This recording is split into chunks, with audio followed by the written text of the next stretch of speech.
Hi friends, welcome to my channel Aravind పైల్. This is Aravind. ఈరోజైతే మనం SRH match Punjab Kings match గురించి అయితే మాట్లాడబోతున్నాం. సో ఈ మ్యాచ్ అయితే ఉప్పల్ వేదిక అయితే జరిగింది. చాలా ఇంట్రెస్టింగ్ మ్యాచ్ అయితే. సో మనమైతే ఎక్స్పెక్ట్ చేసిన విధంగా ఎస్ఆర్హెచ్ అయితే గెలిచింది అనుకున్నాం. ఎందుకంటే ఇది Uppal ground, home ground advantage plus flat pitch కాబట్టి ఎస్ఆర్హెచ్ బ్యాటింగ్ అయితే బాగా సూట్ అవుతుంది కాబట్టి సో మనమైతే ముందుగానే అనుకున్నాం ఎస్ఆర్హెచ్ గెలుస్తుందని. సో పంజాబ్ కింగ్స్ వాళ్ళు అయితే ముందుగా ఫీల్డింగ్ చేశారు, ఎస్ఆర్హెచ్కి అయితే బ్యాటింగ్ ఇచ్చారు. సో అదైతే వాళ్ళకి ఫస్ట్ బ్యాటింగ్ అనేది చాలా అడ్వాంటేజ్గా మారింది. సో ఎందుకంటే పిచ్ అనేది మెల్లిమెల్లిగా స్లోగా తయారైంది. సో దానివల్ల నెక్స్ట్ వచ్చే బ్యాట్స్మెన్కి చాలా కష్టమైపోయింది ఆడడానికి. సో పవర్ ప్లేలో మన ఎస్ఆర్హెచ్ బ్యాటర్లు అయితే ఉత్తి కారేశారు, ఎక్సలెంట్ బ్యాటింగ్ చేశారు. అభిషేక్ శర్మ మరియు ట్రావిస్ హెడ్ మళ్ళీ ఒక మంచి పార్ట్నర్షిప్ అయితే నెలకొల్పారు. సో దానివల్ల మన పవర్ ప్లేలో 79 రన్స్ అయితే వచ్చాయి. ఆ తర్వాత అభిషేక్ శర్మ అవుట్ అయిపోయాడు.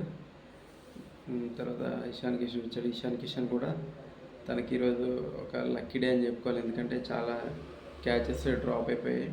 సో అన్ని క్యాచ్లు డ్రాప్ అయిన తర్వాత కూడా మరి వదులుతాడా ఇషాన్ కిషన్? అతనైతే మొత్తానికి 58 చేసాడు, ఎక్సలెంట్ బ్యాటింగ్ చేసాడు. ఆ తర్వాత మన ట్రావిస్ హెడ్ కూడా 50 చేసి అయితే అవుట్ అయిపోయాడు. ఆ తర్వాత క్లాసన్ అయితే ఒక ఎండ్లో పాతుకుపోయాడు, ఎక్సలెంట్ బ్యాటింగ్ చేసాడు క్లాసన్. ఒక టైంలో పిచ్ స్లోగా అవుతున్న సిచ్యువేషన్లో ఇషాన్ కిషన్ ఎక్సలెంట్ బ్యాటింగ్ చేసి వరుసగా 3 సిక్స్లు కట్టి మళ్ళీ మూమెంట్ అనేది తీసుకొచ్చాడు. సో ఆ తర్వాత నెక్స్ట్ ఓవర్లో ఇషాన్ కిషన్ అయితే అవుట్ అయిపోయాడు.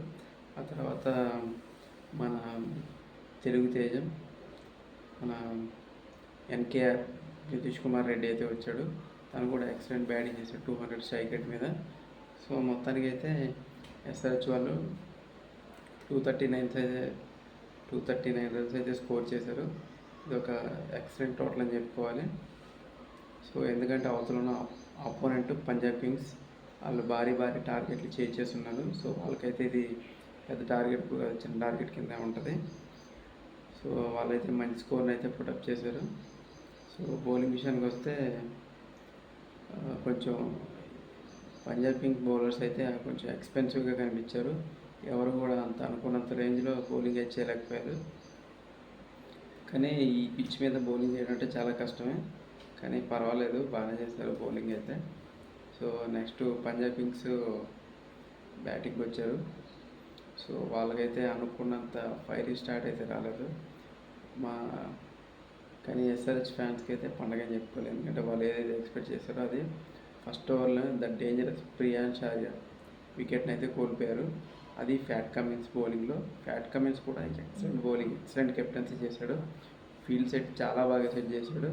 ఒక ట్రాప్ అయితే సెట్ చేశాడు ప్రియాన్స్ ఆర్యకి. తను ఎలాగైతే అవుట్ చేయాలనుకున్నాడో ఆ విధంగా ట్రాప్ సెట్ చేసి ఆ బాల్ వేసి అవుట్ చేశాడు. ఫస్ట్ ఓవర్లోనే మనకైతే ఒక డేంజరస్ బ్యాట్స్మెన్ వికెట్ అయితే దొరికింది. ఆ వెంటనే సెకండ్ ఓవర్లో నితీష్ కుమార్ రెడ్డి బ్యాటింగ్ వచ్చాడు. నితీష్ కుమార్ రెడ్డి అయితే ఫస్ట్ బాల్కే వికెట్ తీసాడు. అది ప్రభ్ సిమ్రన్ ఉంది, ఇంకొక డేంజరస్ ఓపెనర్. సో ఆల్మోస్ట్ ఇక్కడే మూమెంటం మొత్తం ఎస్ఆర్హెచ్ షిఫ్ట్ అయిపోయింది. పవర్ ప్లేలో మెయిన్ 2 వికెట్లు పడిపోవడం. ఆ తర్వాత శ్రేయస్ అయ్యర్ అయితే వచ్చాడు. శ్రేయస్ అయ్యర్ కూడా వచ్చిరాగానే ఒక 4 కొట్టాడు, కానీ తనైతే అంత కన్వీనియంట్గా అయితే అనిపించలేదు. సో తను కూడా అవుట్ అయిపోయాడు. సో పవర్ ప్లేలోనే ఆల్మోస్ట్ 3 వికెట్లు పడిపోయాయి. సో ఇంకా పీకలో కష్టాల్లో గెలిపింది. ఆ తర్వాత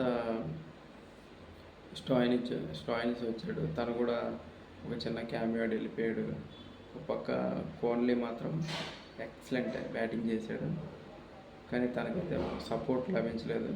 సో తన కనుక సపోర్ట్ లభించుంటే మ్యాచ్ కొంచెం ఇంట్రెస్టింగ్గా మారేది.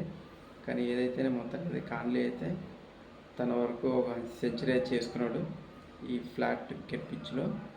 సో దానికి తోడుగా మార్క్ వ్యాన్సన్ కూడా ఒక చిన్న ఇన్నింగ్స్ ట్రై చేశాడు, కానీ అంతగా ఆడలేకపోయాడు. సో మొత్తానికి అయితే 33 రన్స్ తేడాతో ఎస్ఆర్హెచ్ అయితే విజయం సాధించింది. వాళ్ళు 200 వరకు రాగలిగారు. అదే చిన్న స్కోర్ అంటే మ్యాక్సిమం గెలిచేవాళ్ళు. పంజాబ్ కింగ్స్కి పెద్ద మైనస్ ఏంటంటే వాళ్ళ ఫీల్డింగ్. వాళ్ళు ఎప్పుడైతే క్యాచ్లు డ్రాప్ చేశారో క్లాసన్కి, ఇషాన్ కిషన్కి, అక్కడే వాళ్ళ మ్యాచ్ అంతా టర్న్ అయిపోయింది. ఆ క్యాచ్ పట్టుంటే మ్యాచ్ వేరేలా ఉండేది. వాళ్ళు 200 లోపు స్కోర్ చేసేవాళ్ళు, వీళ్ళు చేసేవాళ్ళు. సో ఎనీవే ఇప్పుడైతే మనం పాయింట్స్ టేబుల్ చూసుకుంటే ఎస్ఆర్హెచ్ అయితే టాప్లోకి వెళ్ళిపోయింది. నెంబర్ 1 ప్లేస్కి అయితే వెళ్ళిపోయింది 14 పాయింట్లతో. సో పంజాబ్ కింగ్స్ అయితే సెకండ్ ప్లేస్కి వచ్చింది. చూద్దాం ఎవరెవరు ఇంకా టాప్ 4లో ఉంటారు, ఎవరు ప్లే ఆఫ్ క్వాలిఫై అవుతారు. So that's it for the video guys. నా వీడియో కనుక నచ్చినట్లయితే లైక్ చేయండి, షేర్ చేయండి, సబ్స్క్రైబ్ చేయండి.